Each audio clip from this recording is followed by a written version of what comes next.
The trial of Chad Daybell, it keeps getting deeper and deeper. The defense out there pleading their case. And we're hearing testimony from people that we have never heard from before, never heard from in Lori Vallow's trial because, well, they didn't need to testify then.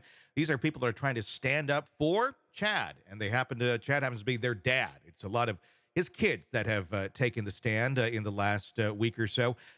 Very compelling testimony. I don't know how accurate a lot of it really is. It's, I believe, probably their perception being that it is their dad. You don't want your dad to be this monster.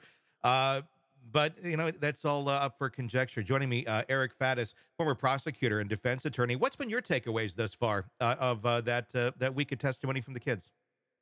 You know, my takeaway is that the family of Chad Daybell has done a reasonably good job at protecting and supporting their family, Chad Daybell. And you know, I think that especially in terms of the Tammy Daybell charge, the allegation that Chad killed his wife Tammy, I think the defense scored some points on that when they were kind of describing how Tammy had declining health and she was taking some supplements that could be problematic. So I think they scored some points on that piece. For the other two charges regarding the stepchildren who were killed, I'm not sure they've had as much traction. Yeah, I would agree there. I mean, nobody wants to believe that your dad had a role in killing your mom, especially if on the surface and what they were seeing was a happy household. I mean, however that is defined in terms of Chad Daybell land, I don't know.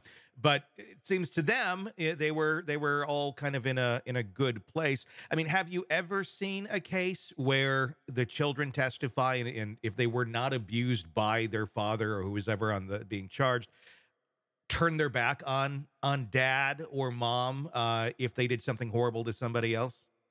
You know, it reminds me of two cases. When we look at the Lori Vallow Daybell case, she had a son. His name always escapes me. Colby Ethan, Ryan. perhaps. What's that? Colby Ryan. Yep, that's the one. And so he sort of turned on his mom True. in terms of that case. But then you look at the Suzanne Morphew and Barry Morphew case in Colorado, my home state.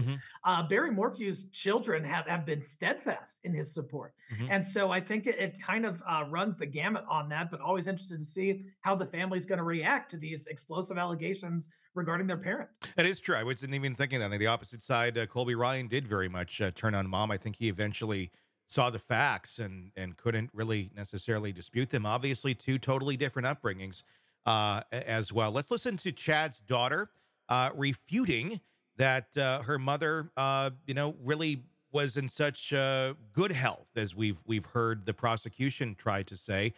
She's kind of going back and saying, no, not so much the case.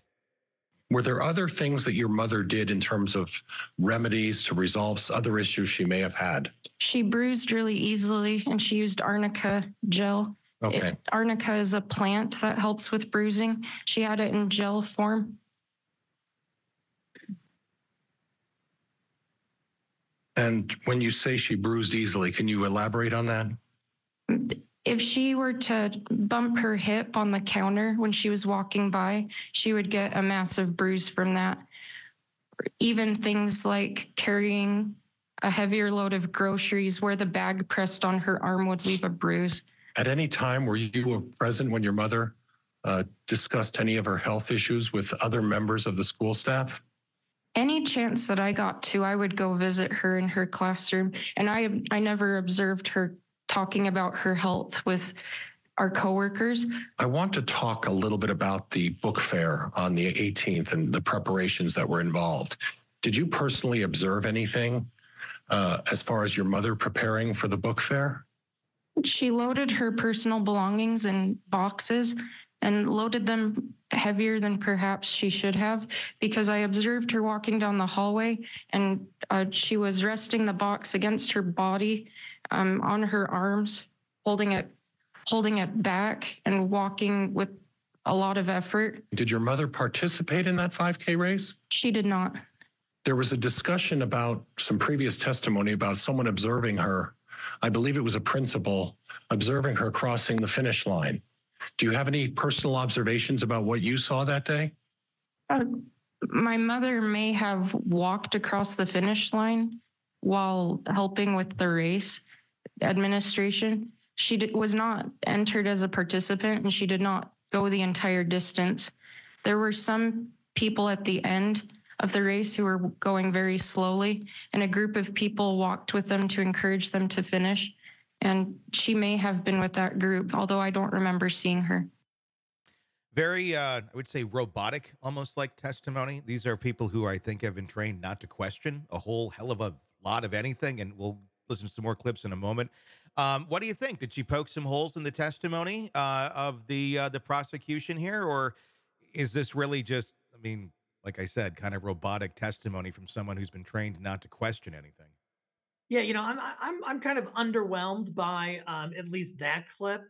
One thing that comes to mind not only is like you said, she's been trained not to question anybody, but it seemed kind of rehearsed too. In that, I'm wondering if the legal team sort of really had some involvement with her preparation when she's talking about the book fair stuff. She's sort of describing, oh, and my mom's body was positioned this way, and this is where she was holding the box, and this is how she was holding it, and this is how she was moving. It just seemed like it's something that the attorney was like, hey, make sure you mention all these small details because they're helpful. Exactly. And talk as monotone as you can with no personality whatsoever. It's Yeah, like that part too. kind of creepy. It's a little bit creepy. I think even Alexa has, great, I said that out loud, has a little more candor to the tone.